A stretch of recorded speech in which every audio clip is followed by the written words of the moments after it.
Alright, the Demon Hunter organization.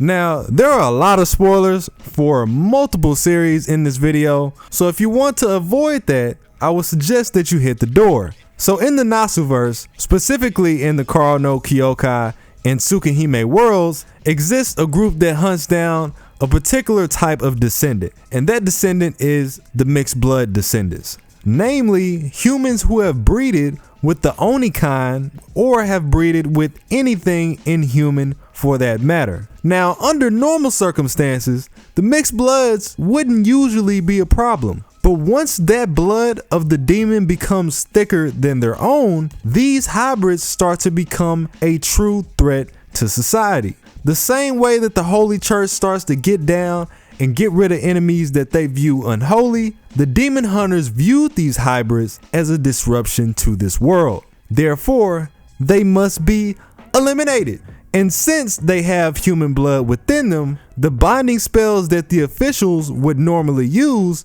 became ineffective. This led into the emergence of the demon hunters who could prioritize in taking these entities down.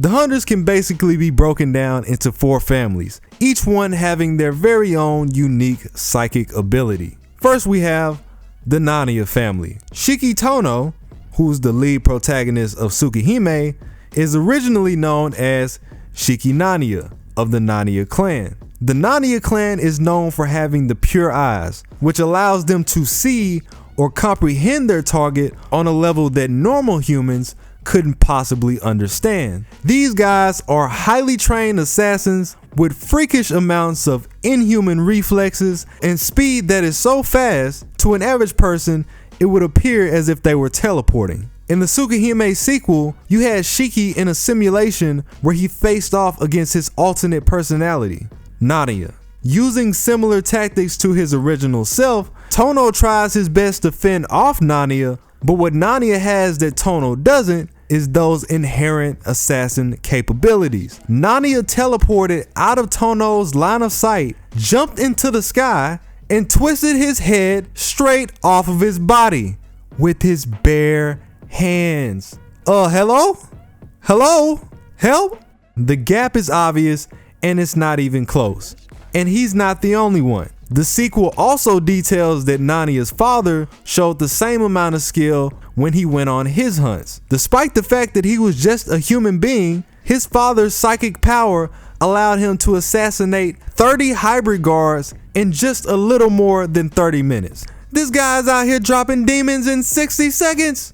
The Nadia's psychic ability was something that was only supposed to last for 1 generation. Eventually, their people started to inbreed in order to keep this large scale of power to themselves. Next, we have the Ryogi family.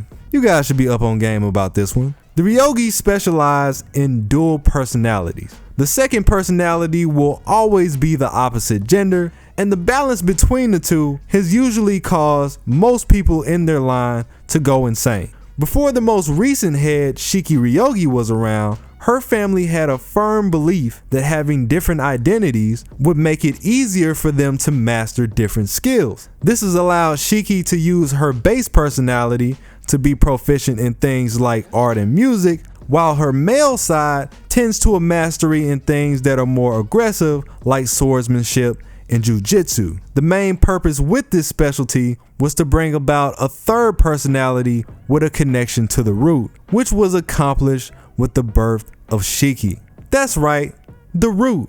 The same place all these wannabe mages spend their entire life to get to. Yeah, Shiki already has a connection to that. Step your game up or get better genetics. On a technical level, she's basically a god and could rearrange the world if she saw fit, but that doesn't really align with the story. So most of the time, she's just chilling. Referring to her line personally, the Ryogis have been dormant when it comes down to hunting hybrids and have started to focus on other things.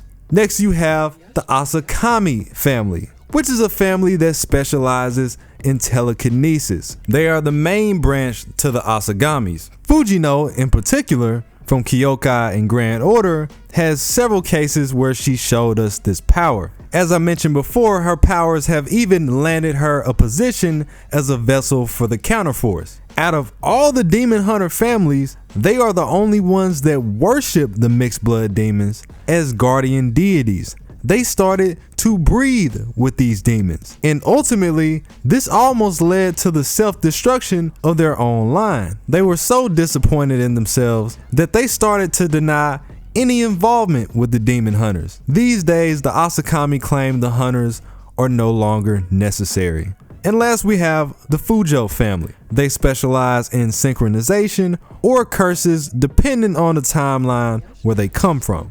If you take a look into Tsukihime, this synchronization gives them the power to transfer life energy into other people. Meanwhile, you have Kirie Fujo from KnK, who is able to possess and manipulate several subjects to her own will. As an example, she was able to make many of these people take their own lives. But some of their powers do have their own flaws. See, in order to manipulate others, she has to see into the world of spirits. And in order to see into that world, she has to lose her sight. So if you're one of those that's designated to take on the Fujo name, this is just something that you have to deal with. But there are ways to circumvent this using her power. Now, as of today, the houses have been redirected in terms of belief towards the mixed bloods, and for the most part have came to an agreement that they're just a regular part of society. Instead of hunting them down, the Ryogi and the Fujo now focus on their family skills. The Asakami stand on their last legend,